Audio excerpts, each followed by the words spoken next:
tu lai fanga kan ma khut kwa sila ram chiarin hi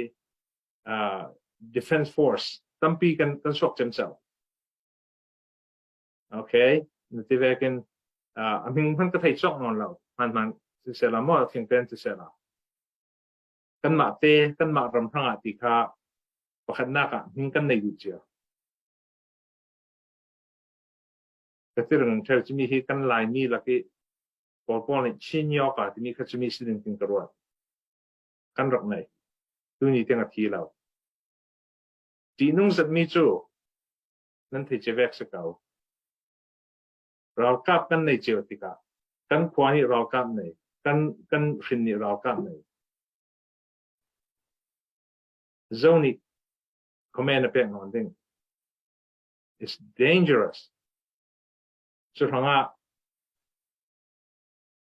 tu sin hi CNF leadership to be done ka we need everybody to be under one command chimi ka chu ke ma long tong silawin UG lamin si se Dr. Sasata kan bia ko tinten we need everyone under one command because chimi ka kapom na sa ve so hanga dunia CNF atupito saksin sinding